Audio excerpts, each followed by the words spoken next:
खबर उत्तर प्रदेश कानपुर देहात से। जमीनी विवाद में फौजी के पूरे परिवार को फौजी के रिश्तेदारों ने देर रात हमला कर लहूलुहान कर दिया। 5 लोग गंभीर रूप से घायल हो गए, 2 की हालत नाजुक बनी हुई है। पुलिस ने 10 लोगों के खिलाफ मामला दर्ज किया है, लेकिन घटना के 4 दिन बीत जाने के बाद गिरफ्तारी किसी की भी नहीं हुई है। लिहाजा दबंग रिश्तेदार मुकदमा वापस लेने को लेकर जान से मारने की धमकियां दे रहे हैं। कानपुर देहात के रहने वाले सेना में तैनात नायब सूबेदार जितेंद्र सिंह को फोन आया कि उनके परिवार पर उनके रिश्तेदारों ने हमला कर दिया और पूरा परिवार गंभीर रूप से घायल है। लिहाजा वो छुट्टी लेकर अपने गांव मलासा आए, जहां फौजी जितेंद्र के पिता की हालत नाजुक देख उन्हें लखनऊ के कमांड हॉस्पिटल में भर्ती कराया। गंभीर रूप से घायल भाई को कानपुर रेफर कर दिया गया। फौजी जितेंद्र की बुजुर्ग मां, बहन और दिव्यांग भाई का कानपुर देहात के ट्रामा सेंटर में इलाज चल रहा है। दरअसल पूरा मामला जमीनी विवाद का है। पारिवारिक बंटवारे का मुकदमा तहसील में चल रहा है। आरोप है कि फौजी जितेंद्र के चाचा ने जमीन हड़पने के चक्कर में पूरे परिवार के साथ मिलकर घटना को अंजाम दिया। फौजी जितेंद्र का परिवार दहशतजदा है। घटना की जानकारी पुलिस को दी गई। पुलिस ने फौजी जितेंद्र के चाचा सहित 10 नामजद लोगों के खिलाफ मुकदमा दर्ज किया, लेकिन घटना की 4 दिन बीत जाने के बाद भी किसी भी अभियुक्त की गिरफ्तारी नहीं हुई। लिहाजा आरोपी गांव में घूम घूम कर धमकियां दे रहे हैं कि अगर मुकदमा वापस नहीं लिया तो अंजाम अच्छा नहीं होगा। हाँ, बुसेट के खोलने को वो है, खुल जाती है, खोल के धमकी घुस गए और हमारे बड़े वाले लड़की के ऊपर मारपीट करने लगे और फिर इनके पापा के ऊपर, इनके ऊपर, हमारे ऊपर, सब परिवार के लड़के को हमारे बाहर ले गए, सबको ले जा रहे थे। तो जमीन घर में कब्जा करना चाहते हैं, रहते नहीं है इसलिए। तो आपके रिश्तेदार हैं? रिश्तेदार हैं आपके? नहीं, हमारे चचेरे मतलब ससुर के लड़के हैं। तो पुलिस ने क्या कार्रवाई की? कुछ नहीं किया, उस बार तो कुछ नहीं किया। इस बार देखो क्या होता है। कई लोग घायल हैं? 5 लोग हैं। हम लोग यहाँ हैं, 2 लोग वहाँ हैं, 1 लोग कानपुर में है, 1 लोग लखनऊ में है। अब जमीन क्या चाहती हो आप?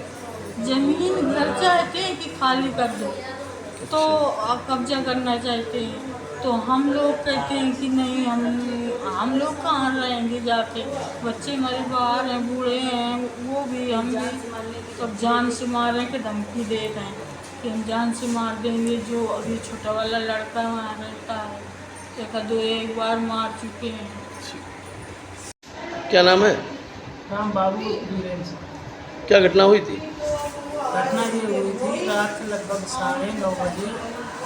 कुछ मलासा के दबंग परिवार के लोग सुभाष सिंह, कुंवर सिंह, राजकुमार सिंह, विनय सिंह और सुपूजन, सुबहादुर, धीरेन्द्र और 2-3 औरतें भी कांटा, बल्लम, कुल्हाड़ी, बर्छी लेकर धारदार हथियारों से लेस होकर हमारे घर में अचानक घुस गए। हम लोग सोने की स्थिति बना रहे थे तो घुस गए, घर के अंदर ही मारपीट शुरू की। उसके बाद हम लोगों को बाहर घसीट ले गए, दरवाजे में मारपीट की, रोड तक घसीटते हुए, जब तक हम लोग मरने की स्थिति में नहीं आ गए।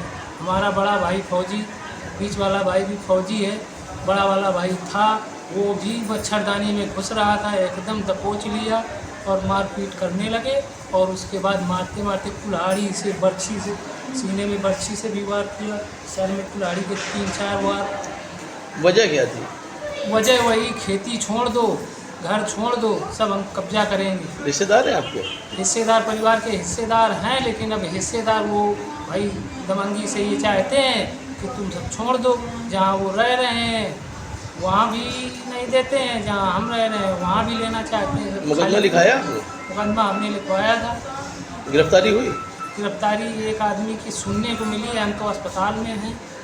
विनय सिंह की हुई है, अब उसमें पुलिस क्या कर रही है। 25 दिसंबर को, इसके पहले 25 दिसंबर को लगभग 9, सवा 9 के बीच में 24 में 25 दिसंबर को अभी भी जान से मारने की धमकी दे रहे हैं। बराबर कहते हैं गांव खाली कर दो, ज़मीन घर खाली कर दो, नहीं तो जान से मार देंगे। बहुसंख्यक हैं और हमारे भाई सेना में है, तो हम और हमारे पिताजी अकेले गांव में रहते हैं। माताजी भी वृद्ध हैं, पिताजी भी वृद्ध हैं, तो बड़ा मुश्किल है रह पाना। कई लोग घायल हैं। मेरा नाम है नायब सूबेदार जितेंद्र सिंह।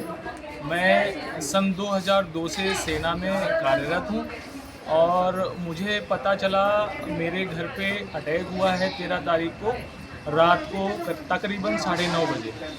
तो जैसे ही मुझे पता चला तो मैंने यहाँ का जो हालात है उसके लिए अपने अधिकारियों को सूचित किया और हमने खुद अपने कमांडेंट महोदय को बताया कि मुझे जल्द से जल्द छुट्टी दे दो, जिसमें मेरे ज़मीनी विवाद जो हमारा हिस्सा है खेती है और साथ में जिस पे हमारे चाचा जो चचेरे चाचा हैं उन्होंने घर बना रखा है, हमारी ज़मीन पे कब्जा कर रखा है, उसका जो केस है वो तहसील में लंबित है।